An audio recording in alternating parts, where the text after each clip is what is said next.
Sun news நேயர்களுக்கு வணக்கம். Apollo மருத்துவமனை வழங்கும் நலம் தரும் நல் மருத்துவம் நிகழ்ச்சிக்கு உங்களை அன்போடு வரவேற்கிறோம். இன்றைய நிகழ்ச்சியில் சிறப்பு விருந்தினராக நம்மோடு இணைந்திருக்கிறார் மருத்துவர் பாலாஜி அவர்கள், நெஃப்ராலஜிஸ்ட். வணக்கம் டாக்டர். வணக்கம் சார். நெஃப்ராலஜி அப்படிங்கிற துறையினுடைய வளர்ச்சி அப்படிங்கிறது இப்போ தான் நமக்கு நல்லா பெருசாக தெரியுது, அதனுடைய தேவைகள். அதுக்கு முன்னால் அது பல துறை சேர்ந்த ஒரு விஷயமாக ஒரு சப்ஜெக்டாக இருந்தது. இப்போ இல்லை, அதுக்கான ஒரு ஸ்பெஷலைசேஷன்.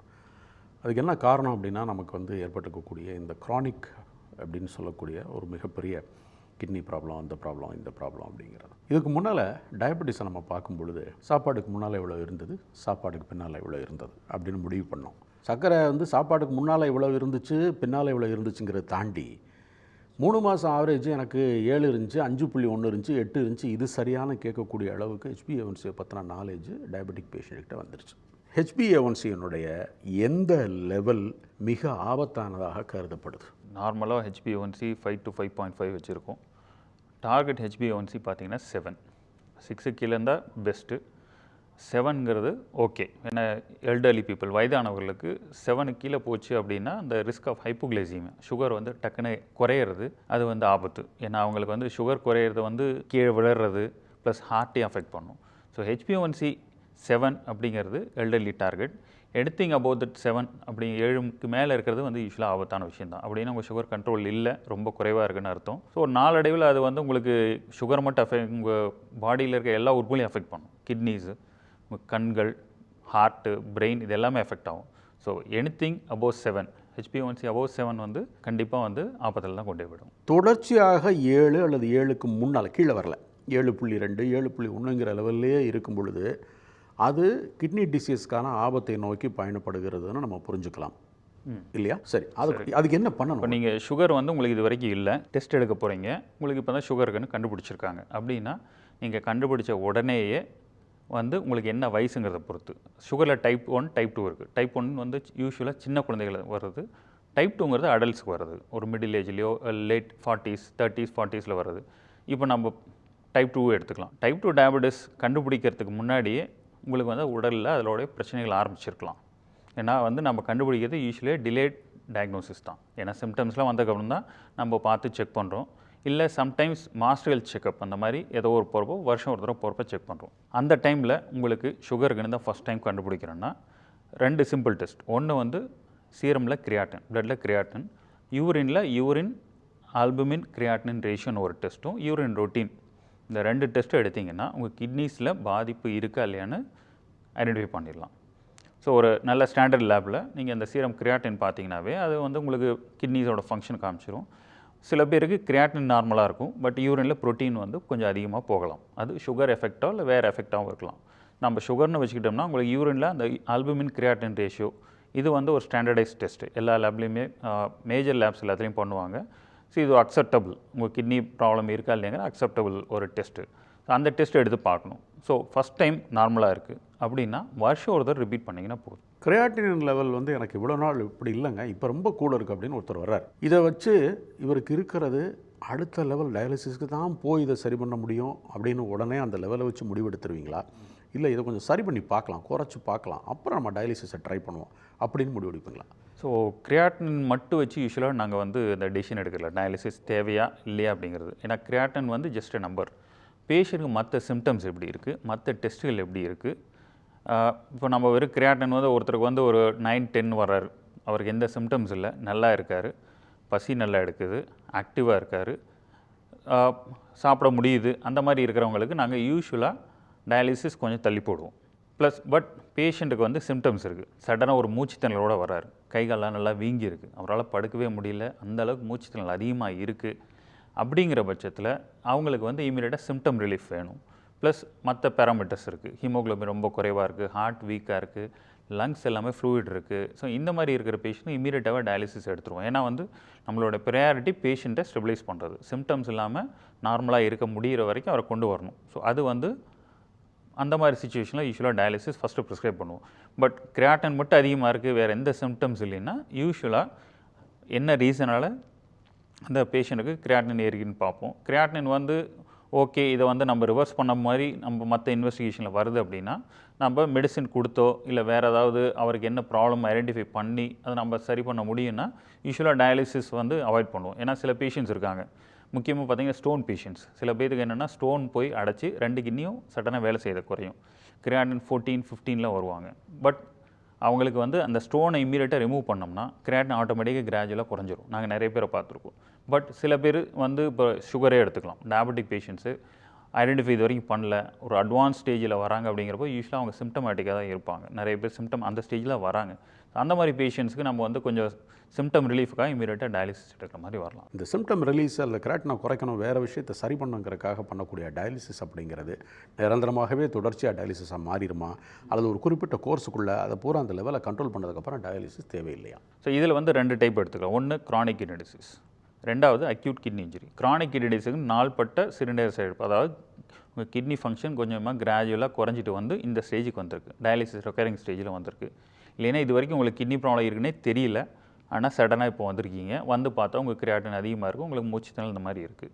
ஸோ இந்த மாதிரி கண்டிஷனில் யூஸ்வலாக டயாலிசிஸ் தொடர்ந்து தேவைப்படும். அடுத்த ஸ்டேஜுக்கு போவாங்க, அடுத்த ஸ்டெப்புக்கு போவாங்க. அதாவது kidney failure, end stage kidney டிசீஸ்னு சொல்லுவோம். அதாவது கிட்னி இதுமாதிரி செயல்படாது, இனிமேட்டு அவங்களுக்கு டயாலிசிஸ் தேவைப்படும், இல்லைன்னா அடுத்தது டிரான்ஸ்பிளான்ட் போவாங்க. இது வந்து எண்ட் ஸ்டேஜ் கிட்னி. இவங்களுக்கு தான் வந்து டயாலிசிஸ் யூஸ்வலாக ரெகுலராக தேவைப்படும். இன்னொன்று பார்த்தீங்கன்னா அக்யூட் கிட்னி இன்ஜுரின்னு சொல்லுவோம். அக்யூட் கிட்னி இன்ஜுரிங்கிறது அப்படின்னு பார்த்தீங்கன்னா ஏதோ ஒரு இஷ்யூனால சடனாக கிட்னிகள் வேலை செய்யலை. முக்கியமாக பார்த்தீங்கன்னா இன்ஃபெக்ஷன், ஐசியூவில் இருக்கிற பேஷண்ட் கிட்னி வேலை செய்யலை, டக்குன்னு குறைஞ்சிருச்சு. ஷாக்குன்னு சொன்னோம்னா பிபி குறைஞ்சிருச்சு.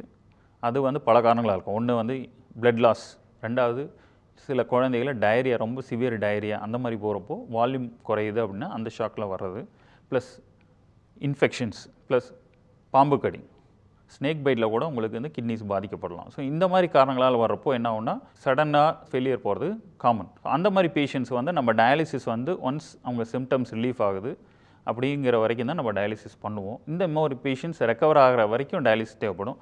ஒன்ஸ் கிராஜுவலி கிட்னிஸ் வந்து அப்படியே இம்ப்ரூவ் ஆயிடுச்சு அப்படின்னா அதுக்கு மேலே டயாலிசிஸ் தேவைப்படாது, மோஸ்ட்லி நிறுத்திக்கலாம். டெம்பரவரி டயாலிசிஸ் அப்படிங்கிறது ரெக்கவர் ஆகிறதுக்கு அதிகபட்சமாக எவ்வளோ நாள் எடுக்கும்? அது பேஷண்ட்டை பொறுத்து மாறுபடும், அல்லது பாம்பு கடி அதை பொறுத்து மாறுபடுங்கிறது வேறு. பட் அதிகபட்சமாக எவ்வளோ நாள் எடுக்கும்? இல்லை, ஸ்பெசிஃபிக்காக நம்ம யூஸ்வலாக டைம் பீரியட் கொடுக்க முடியாது. ஓகே. ஸோ அவங்களுக்கு மற்ற கோமாபிலிட்டிஸ் எதனால் பிரச்சனை வந்தது, பிரச்சனையோட வீரியம் எவ்வளோ இருக்குது, ப்ளஸ் கோமாபிலிட்டிஸுங்க சுகரு, பிபி, ஹார்ட் ப்ராப்ளம்ஸ் வேறு ஏதாவது இருக்கான்னு பொறுத்து யூஸ்வலாக 2 வீக்ஸ் வெயிட் பண்ணுவோம். டயாலிசிஸ் பண்ணிவிட்டு வெயிட் பண்ணி அந்த பீரியடில் அவங்களுக்கு வந்து ரெக்கவரி இல்லை அப்படின்னா ஒரு கிட்னி பயாப்சின்னு ஒன்று பண்ணுவோம். கிட்னி பயாப்சி எதுக்குன்னா கிட்னியோட ஸ்ட்ரக்சர் எந்தளவுக்கு டேமேஜ் ஆகிருக்கு, இதை நம்ம எந்தளவுக்கு ரெக்கவரி ஆகும், எவ்வளோ பர்சன்டேஜ் ஆஃப் கிட்னி வந்து இதில் வந்து இன்வால்மெண்ட் இருக்குது.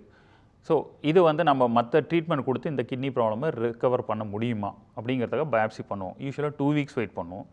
அந்த மாதிரி சுச்சுவேஷனில் ஓகே இது ரெக்கவர் ஆகும் அப்படிங்கிற பட்சத்தில் டயாலிசிஸ் கன்டினியூ பண்ணுவோம். இல்லை இது வந்து டேமேஜ் ரொம்ப சிவியராக இருக்குது, இதை வந்து நம்ம வந்து ரெக்கவர் பண்ண முடியாது அப்படிங்கிறப்போ அவங்களுக்கு ஃபர்தராக வந்து டயாலிசிஸ்க்கு அடுத்தது ஃபர்தராக டிரான்ஸ்பிளான்ட் அந்த மாதிரி போகிற மாதிரி பார்த்துக்குவோம். இந்த இன்ஃபெக்ட் ஆன கிட்னியை நீங்கள் சரி பண்ணுறீங்க பார்த்தீங்களா, அது முழுமையான செயல்பாட்டுக்கு 100% முதல்ல இருந்தது மாதிரி பழைய இயல்பு நிலைக்கே திரும்பி வேலை செய்யுமா? ஒன்று.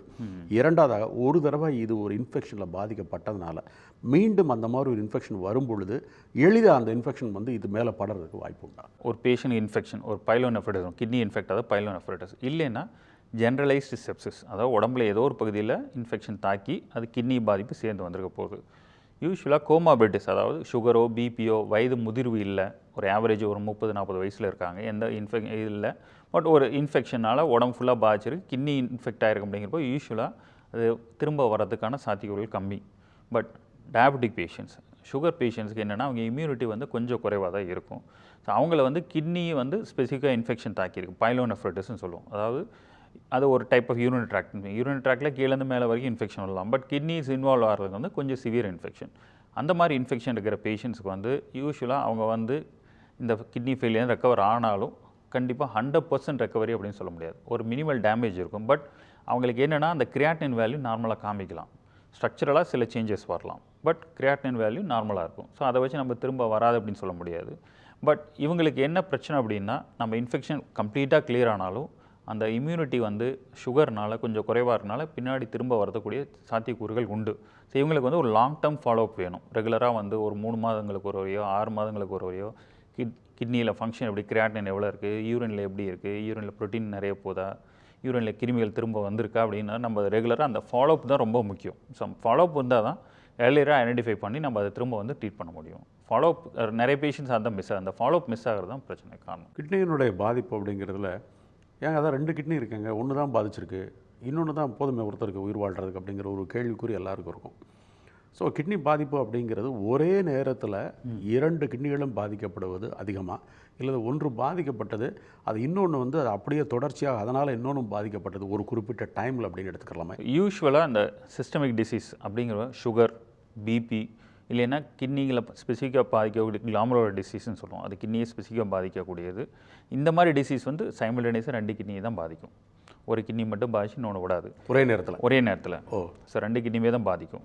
ஸோ யூஸ்வலாக பயாப்சி நாங்கள் யூஸ்வலாக ஒரு கிட்னிலேருந்து எடுப்போம் பட் ஏன்னா இது வந்து சிஸ்டமிக் டிசீஸ் இல்லை மற்ற டெஸ்ட் வச்சு இது கிளாமரல் டிசீஸ், ஒரு இம்யூன் டிசீஸ், அதாவது கிட்னியை பாதிக்கக்கூடிய நம்ம எதிர்ப்பு சம்மந்தப்பட்ட டிசீஸுங்கிறப்போ 2 கிட்னியுமே தான் பாதிக்கும். பட் இப்போ ஒரு பேஷண்ட் ஒரு ஸ்டோன் இருக்குது, அந்த மாதிரி இருக்கிறவங்க யூஸ்வலாக ஸ்டோன் வந்து சிங்கிள் கிட்னி பாதிக்கலாம், இல்லை பைலேட்டரலாக பாதிக்கலாம். காமனாக பார்த்திங்கன்னா சிங்கிள் கிட்னி தான் இருக்கும்.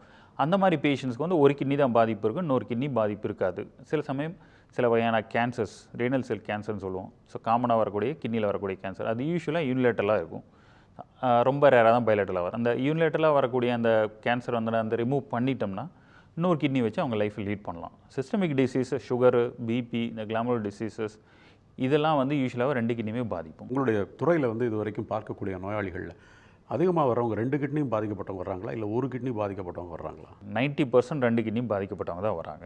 நான் ஏற்கனவே சொன்ன மாதிரி ஸ்டோன் ப்ராப்ளம் இருக்கிறவங்க தான் யூஸ்வலாக ஒரு கிட்னி பாதிச்சுன்னு ஒரு கிட்னி நல்லா இருக்கிற மாதிரி வர்றாங்க. இன்ஃபெக்ஷன் அதே மாதிரி யூஸ்வலாக இன்ஃபெக்ஷன் ஒரு கிட்னியை பாதிக்கலாம். சிஸ்டமிக் இன்ஃபெக்ஷன் மற்ற உடம்புல எங்கேயாவது இருந்து அது ரத்தம் மூலம் போனோன்னா 2 கிட்னியும் பாதிக்கும். பட் மோஸ்ட்லி 90% நாங்கள் பார்க்குறது வந்து 2 கிட்னி இன்வால்வ் ஆகிற மாதிரி தான் பேஷண்ட்ஸ் வராங்க. எனக்கு வந்து மனைவி அல்லது அம்மா, ஒரு உறவினர், ரத்த சம்பந்தம் உள்ளவர்கள் சட்ட ரீதியாக ஒரு கிட்னியை கொடுக்குறாங்க. ஸோ சட்ட ரீதியாக எடுத்துக்கொள்ளப்பட்ட அந்த கிட்னி வந்து ஒரு 15 வருஷம் இருக்கும், 10 வருஷம் இருக்கும், நல்லா மெயின்டைன் பண்ணால் இப்படி இருக்கும் அப்படின்னு ஒரு கணிப்பு இருக்குது. அதை உறுதிப்படுத்த முடியாது, ஆனால் மருத்துவர்கள் ஒரு 10 வருஷம் நல்லா இருக்குங்க அப்புறம் பார்க்கலாம் அப்படின்னு சொல்லுவாங்க. இப்போ அவர்களுக்கு கொடுக்கப்படுகிற அந்த இம்யூனோ சப்ரஸ் இருக்குது பார்த்தீங்களா, இதை வந்து அவங்க தொடர்ந்துக்கிட்டே வருவாங்க. ஆமாம், கரெக்ட். ஆனால் எந்த பீரியடில் இது செட் ஆகிடுச்சுங்க, இனிமேல் கிட்னியில் ரிஜெக்ஷன் வர்றதுக்கானதோ அல்லது அன்அக்செப்டடாக போகிறதுக்கோ வாய்ப்பு இல்லை அப்படிங்கிறத வருஷத்துக்கு ஒரு தடவை செக் பண்ணி பார்க்குறோன்னு வச்சுங்களேன். இப்போ நீங்கள் 10 வருஷம் அந்த கிட்னி நல்லா இருக்குன்னு சொன்னீங்களா, கடைசி 10 வருஷம் வரைக்கும் ஒரு வருஷமும் அந்த கிட்னி செட் ஆகிருக்கா, கிட்னி சரியாக இருக்கான்னு பார்க்குறது அவசியமா, இல்லை ஒரு குறிப்பிட்ட பீரியட் இது செட் ஆகிடுச்சு இனிமேல் அதில் ரிஜெக்ஷனோ மற்றதாக வர்றதுக்கு வாய்ப்பு இல்லைன்னு அந்த டெஸ்ட்டு தேவைப்படாதா? கிட்னி டிரான்ஸ்பிளான்ட் பண்ணவங்க லைஃப் லாங் கண்டிப்பாக ஃபாலோஅப் தான் இருக்கணும். ஸோ லைஃப் லாங் அவங்க வந்து இம்யூனோசப்ரஷன் எடுத்து தான் இருக்கணும். ஏன்னா நம்ம இம்யூனிட்டி 24 மணி நேரம் வேலை செய்யுது. ஸோ நம்ம அந்த இம்யூனிட்டி குறைச்சா தான் அந்த கிட்னியை வந்து நம்ம இம்யூனிட்டி வந்து ஃபங்க்ஷன் பண்ணக்கூடும். ஸோ இம்யூனோசப்ரஷன் வந்து அவங்க நம்ம ஒரு நாள் நிறுத்தினா கூட அவங்க கிட்னி ரிஜெக்ஷன் போகிறதுக்கு சான்சஸ் அதிகம்.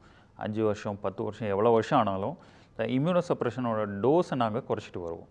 ஏன்னா பேஷண்ட்டுக்கு பாதிப்பு ஏற்படுத்தாத ஒரு குறைந்தபட்ச டோஸ் கண்டிப்பாக தேவை. நீங்கள் 100 mg ஒரு உதாரணத்துக்கு சொன்னேன் அப்படின்னு ஒரு சுமார் உதாரணத்துக்கு சொன்ன ஒரு mgயில் நீங்கள் கொடுக்குறீங்க மாத்திரை. எப்போ டிரான்ஸ்பிளான்ட் முடிஞ்ச உடனே ஒரு 5 வருஷத்துக்குள்ளே அது எவ்வளவா குறையும்? 50, 10, ஏன்னா நீங்கள் முழுக்க 0 பண்ண முடியாது, ஒரு லெவலில் நிறுத்துவீங்க இது தேவை அப்படின்னு இல்லையா, அதுதான் நீங்கள் சொல்கிறீங்க. ஸோ நீங்கள் இது இனிமேல் கண்டினியூ பண்ணால் போதுங்க, இதுக்கு மேலே குறைக்க வேண்டியதில்லை அப்படின்னு முடிவுக்கு வரும்பொழுது அது எத்தனை mgயாக இருக்கும்? 100 mg அப்படிங்கிறது வந்து ஒவ்வொரு பேஷண்ட்டை பொறுத்து. சில பேர்த்துக்கு வந்து ரொம்ப ஹை டோஸ் தேவைப்படும். ஏன்னா வந்து அந்த இம்யூனோசப்ரஷன் மாத்திரைகள் தான் நம்ம உடம்பு வந்து அந்த மாத்திரைகளை எப்படி வந்து மெட்டபலைஸ் பண்ணுங்கிறத பொறுத்து. சில பேர்த்துக்கு வந்து ரொம்ப ஃபாஸ்ட்டாக மெட்டபலைஸ் பண்ணும். ஸோ அந்த மாதிரி பேஷண்ட் டோஸ் அதிகமாக தேவைப்படும். சில பேர்த்துக்கு ரொம்ப ஸ்லோவாக மெட்டபலைஸ் பண்ணும். அந்த மாதிரி இருக்கிறப்ப டோஸ் கம்மியாக தேவைப்படும். நாங்கள் யூஸ்வலாக ரெகுலராக இந்த பிளட்டில் வந்து அந்த ட்ரக் லெவல் பார்ப்போம். ஸோ அந்த ட்ரக் லெவல் வந்து ஒரு குறிப்பிட்ட லெவலில் மெயின்டைன் பண்ணுறதுக்காக நம்ம வந்து அந்த மெடிசின்ஸ் கண்டினியூ பண்ணுவோம். ஸோ கிராஜுவலாக டோஸ் வந்து கொஞ்சமாக கிராஜுவலாக குறைச்சிட்டு வருவோம்.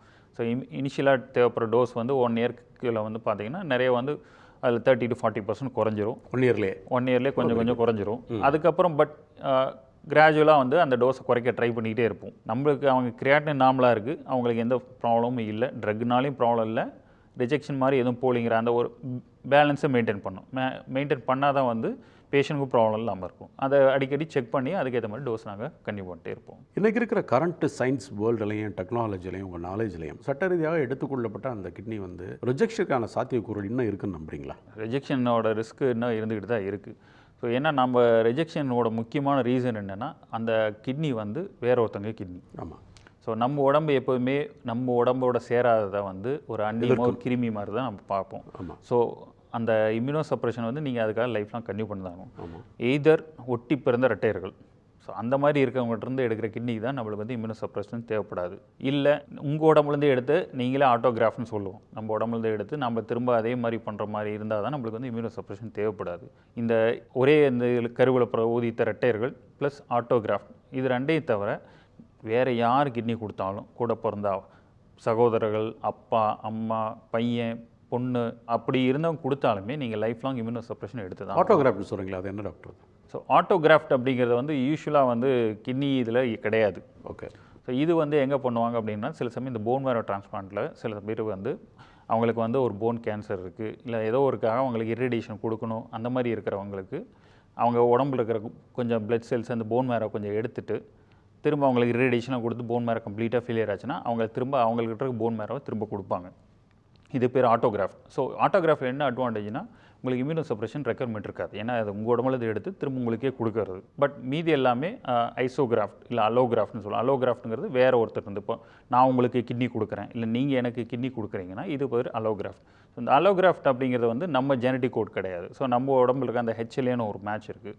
ஸோ அந்த மேட்ச் பார்த்துட்டு தான் நம்ம வந்து டிரான்ஸ்பிளான்ட் பண்ணுறப்போ இவருக்கு நிறைய இம்யூனோ சப்ரஷன் தேவைப்படும், இல்லை இவங்க ரெண்டு பேர்த்துக்கு மேட்ச் ஓரளவு இருக்குது அப்படிங்கிறப்போ நாம் வந்து அதுக்கேற்ற மாதிரி இம்யூனோ சப்ரஷனை கொஞ்சம் மாற்றிக்கிறதெல்லாம் கொஞ்சம் பண்ணிக்க முடியும். நீங்கள் சொன்ன மாதிரி இந்த ஆட்டோகிராஃப்ங்கிற பழக்கத்தை நம்ம வந்து எவ்வளோ தூரம் ட்ரைனிங்கில் இப்போதைக்கு எடுத்துக்கிட்டு இருக்கேன், ஏன்னா நான் ரொம்ப கேள்விப்படலை, அதனால் இன்னும் கொஞ்சம் அதுக்குள்ளே உள்ளே போகிறேன். இப்போ வந்து ஜெனட்டிக் இன்ஜினியரிங் வந்து கொஞ்சமாக எல்லா இதுலேயும் வருது. ஒவ்வொரு டிசீஸுக்கும் போய் நம்ம முதல்ல வந்து ட்ரீட்மெண்ட் கொடுக்குறப்போ வெறும் டிசீஸ் ட்ரீட் பண்ணோம். இப்போது வந்து அதோட ரூட் காஸ் என்ன, அதில் என்ன ஜெனட்டிக் மாடிஃபிகேஷன்ஸ் இருக்கா, இப்போ ஒரு கேன்சரே எடுத்துக்கிட்டனாலும் இப்போ அதில் என்ன ஜெனட்டிக் கோட் மாதிரி இருக்குது, ஒரு பிரஸ்ட் கேன்சர் இல்லை வேறு ஏதாவது கேன்சர் இல்லை லுக்கீமியாஸ் இந்த மாதிரி இதில் பார்த்தா அதில் ஜெனட்டிக் கோடு ஏதாவது மாறி இருக்கா, நம்ம அந்த ஸ்பெசிஃபிக்காக அதை இது பண்ணி அந்த ஜெனட்டிக் மூலமாக மாற்ற முடியுமான்னு இப்போ டிஷ்யூ இன்ஜினியரிங்கில் வந்திருக்கு. ஸோ டிஷ்யூ இன்ஜினியரிங் என்னென்னா உங்கள் உடம்புலேருந்து ஒரு செல் எடுத்து அந்த செல் மூலமாக அதை ப்ளூரிபோட்டன்ட் ஸ்டெம் செல்ஸ்ன்னு சொல்லுவோம். ஸ்டெம் செல் தெரப்பி நீங்கள் கேள்விப்பட்டிருப்பீங்க. அந்த ஸ்டெம் செல் மூலமாக நம்ம வந்து ஒரு ஆர்கனை க்ரியேட் பண்ண முடியுமா, இப்போது மெயினாக கிட்னிஸு லிவர் இந்த மாதிரி ஆர்கனை க்ரியேட் பண்ணுறதுக்கு வாய்ப்பு இருக்கா, அது எந்த அளவுக்கு சக்ஸஸ் எவ்வளோ போகும் அப்படிங்கிறது இப்போதைக்கு வந்து ரிசர்ச் ஸ்டேஜில் இருக்குது. ஸோ அந்த மாதிரி இந்த ரிசர்ச் ஸ்டேட் குறுக்கிட்டு மன்னிக்கிறேன் டாக்டர், நீங்கள் சொல்கிற இந்த விஷயங்கள் எல்லாமே ஒரு மிகுந்த நம்பிக்கையாக இருக்குது. ஆனால் உங்களுடைய அனுபவத்தில் இது வந்து இன்னொரு 5 வருஷம் அல்லது 10 வருஷத்துக்குள்ளே டிரான்ஸ்பிளான்ட் இல்லாமையே இறந்து போன ஒரு கிட்னியை மறுபடியும் இயல்பு நிலைக்கு திரும்ப கொண்டு வருவதற்கான சாத்தியக்கூறுகளை கொண்டு வருமா? இறந்து போன கிட்னி நம்ம சரி பண்ண முடியுமான்னு தெரியல, ஏன்னா அவங்க அந்த இதில் போல் நம்ம புதுசாக ஒரு கிட்னியை நம்ம ஜெனட்டிக் கோடை வச்சு டிஷ்யூ இன்ஜினியரிங் மூலமாக உருவாக்குனா பழைய கிட்னி அப்படியே இருக்கும். நாம் ஒரு கிட்னியை வச்சு இந்த இம்யூனோ சப்ரேஷனை வெளியில இருந்து டோனர்கிட்ட வாங்காமலே இன்னொரு கிட்னியை கிரியேட் பண்ணக்கூடிய ஒரு முறை இல்லையா? அதுதான் இப்போதைக்கு அவங்க ட்ரை பண்ண. எந்த அளவுக்கு இது இப்போ வரைக்கும் ஒரு சக்ஸஸ்ஃபுல் ரேட் போய், அதாவது அவங்க இப்போது சில டிஷ்யூஸ் மட்டும் தான் அவங்க உருவாக்கிட்டு இருக்காங்க, ஒரு கம்ப்ளீட் ஆர்கன்லாம் இது வரைக்கும் அது வரைக்கும் அவங்க போகல. ஏர்லி ஸ்டேஜ் தான் இது, ரொம்ப ரொம்ப ஏர்லி ஸ்டேஜ். ஸோ இது வந்து நம்ம இதுக்கு வர்றதுக்கு ஒரு ஃபுல் ஆர்கனை க்ரியேட் பண்ணுறதுக்கு எவ்வளோ வருஷம் ஆகணும் சொல்ல முடியாது, 5 to 10 years ஆகலாம். பட் இப்போ நம்மளுடைய நாலேஜ் வந்து ஜெனட்டிக்ஸில் மாலிகுலர் ஸ்ட்ரக்சரில் கொஞ்சம் கொஞ்சமாக இம்ப்ரூவ் ஆகிட்டே இருக்குது. ஸோ அந்த மாதிரி இம்ப்ரூவ் ஆகிட்டு இருக்கிறப்போ ப்ராபப்ளி another 5 yearsல நம்ம எதிர்பார்க்கலாம். எது பெஸ்ட்டு கிட்னின்னு சொல்லுவீங்க? ஒரு டோனர் இன்னொருத்தர் வாங்க ரெசிபியன்ட் வாங்குறவருக்கு எது பெஸ்ட்டு கிட்னி? பெஸ்ட்டு கிட்னி அப்படிங்கிறது நம்ம எதையும் சொல்ல முடியாது, ஏன்னா யூஸ்வலாக யங் பேஷண்ட்ஸு யங் டோனர்ஸ் கொடுத்தாங்கன்னா கிட்னி நல்லாயிருக்கும். ஏன்னா யங் பேஷண்ட்ஸ் ஓல்டு டோனர்ஸ் அப்படிங்கிறப்ப சில விஷயங்கள் என்ன ஆகுன்னா அவங்களோட இம்யூனிட்டி கொஞ்சம் அதிகமாக இருக்கும், அவங்களோட கிட்னி ஃபங்க்ஷன்ஸ் வந்து நம்ம வந்து கொஞ்சம் குறைவாக இருக்கலாம் ஏஜ் ரிலேட்டட்னால. யூஸ்வலி நம்ம ஒரு ஜிஎஃப்ஆர் அவங்கள ஸ்ப்ளிட் கிட்னி ஃபங்க்ஷன் பார்த்து தான் கிட்னியை எடுப்போம். ஸோ டோனருக்கும் பிரச்சனை வரக்கூடாது, ரெசிபியண்ட்டுக்கும் ப்ராப்ளம் இல்லாமல் இருக்கணும்.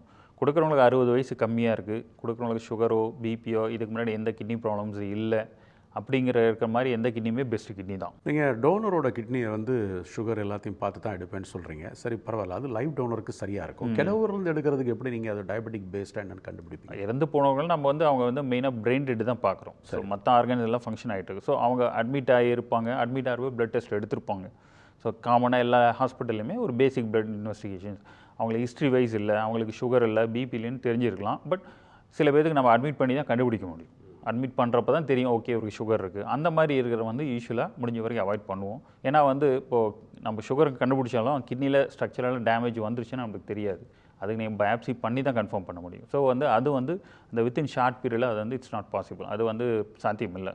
ஸோ கொடுக்குறவங்களுக்கு சுகர் இல்லை, பிபி இல்லை, யூரினில் பார்ப்போம், யூரின் டெஸ்ட் எடுப்போம், யூரினில் ப்ரோட்டீன்ஸ் இல்லை, செல்ஸ் இல்லை, ஒரு அக்யூட்டாக ஒன்றும் ப்ராப்ளம் இல்லை அப்படின்னு தெரிஞ்ச விட்டு தான் நம்ம வந்து அது அந்த கெடாவருக்கு அந்த டொனேஷன் இந்த இதுக்கே வரும். கிட்னி வந்து 50 வயசு 60 வயசு 70 வயசில் பண்ணுறவங்களும் இருக்காங்க. ஸோ அந்த ஹையஸ்ட் ஏஜில் பண்ணுறவங்களுக்கு ஏற்கனவே கோமாபிலிட்டிஸ் எக்கச்சக்கமாக இருக்கும். அவங்க ஒருத்தரும் மாத்திரை காலையில் இப்படி சாப்பிட்டுட்டு இருக்கிறவங்களா தான் இருப்பாங்க பெரும்பாலும். இதில் 2 சிக்கல் வரும். ஒன்று, இவங்களுக்கான உடம்புல உள்ள ஆட்டோ இம்யூன் சிஸ்டம், நம்ம உடம்பே நோய் எதிர்ப்பு சக்தியை வச்சுருக்கு, அது குறைவாக இருக்கிறதுனால அதை கூட்டுறதுக்கு ஒரு பக்கம் அவங்க மருந்து சாப்பிட்றாங்க. ஆனால் இந்த ஆட்டோ இம்யூன் கிட்னியை பார்த்து நீங்கள் குறைக்கிறதுக்கு கொடுக்குறீங்க. இது எப்படி கோன்சரி ஆகும்? ஒரு பேலன்ஸ் தான். ஃபஸ்ட்டு ஒரு 6 மந்த்ஸ் தான் மேக்ஸிமம் இம்யூனோ சப்ரஷன்ஸ் தேவைப்படும். அதை ஏற்கனவே அதே மாதிரி ட்ரக் லெவல்ஸ் பார்ப்போம். அவங்க ஏஜுக்கு அவங்களோட கிரியாட்டின் லெவலுக்கு ஒரு மினிமம் லெவல் மெயின்டைன் பண்ணணும். அந்த லெவலுக்கு கொண்டு வர கொஞ்சம் கொஞ்சமாக ட்ரக்கை வந்து டோஸை கிராஜுவலாக குறைச்சிட்டு வரும். ரேப்பிடாக குறைக்க முடியாது, கிராஜுவலாக குறைச்சிட்டு வருவோம். ஸோ அவங்களுக்கு அது இல்லாமல் ரெகுலராக செக்அப் பண்ணுவோம். எதாவது இன்ஃபெக்ஷன் இருக்கா, அவங்க கவுண்ட்ஸ் பிளட் கவுண்ட்ஸ் எவ்வளோ இருக்குது, அது கரெக்ட் லெவலில் மெயின்டைன் ஆகுதா, அவங்களுக்கு வேறு ஏதாவது சிம்டம்ஸ் இருக்காங்கிறத பொறுத்து தான் வந்து நம்ம ட்ரக்கை குறைக்கிறது. இம்யூனிட்டி குறையக்கூடாது, ரொம்ப குறைஞ்சா அவங்களுக்கு இன்ஃபெக்ஷன் ரிஸ்க் ஜாஸ்தி. இம்யூனிட்டி ரொம்ப அதிகம் இருந்தால் கிட்னி ரெஜெக்ஷன் போகும். ஸோ அந்த பேலன்ஸை மெயின்டைன் பண்ணுறதுக்கு ரெகுலராக செக்அப், அதுக்கு தான் பிளட் டெஸ்ட்டு, யூரின் டெஸ்ட்டு, தேவைப்பட்டால் ஸ்கேன், இது எல்லாமே வந்து ஒரு பேலன்ஸை மெயின்டைன் பண்ணுறதுக்காக ரெகுலராக பண்ணி ஒரு minimum possible immuno suppression without causing any, அவங்களுக்கு எதுவும் இன்ஃபெக்ஷன் வராத அளவுக்கு நாங்கள் வந்து அந்த லெவலை மெயின்டைன் பண்ணிட்டு ட்ரை பண்ணுவோம். நீங்கள் வந்து ரொம்ப தெளிவாக அந்த விஷயங்களை 1 by 1 அப்படியே கரெக்டாக இதுன்னு சொல்லிட்டு போனதுங்கிறது எனக்கு ரொம்ப மகிழ்ச்சியாக இருந்தது. இந்த நிகழ்ச்சியில் கலந்துக்கிட்டதுக்கு மிக்க நன்றி டாக்டர். தேங்க்யூ. நன்றி. உங்கள் கேள்விகளை அனுப்ப வேண்டிய மின்னஞ்சல் முகவரி mydoctor@apollohospitals.com. தொலைபேசி எண் 044404040166. உடனுக்குடன் செய்திகளை தெரிந்து கொள்ள சன் நியூஸ் பெல் ஐகானை கிளிக் பண்ணுங்க.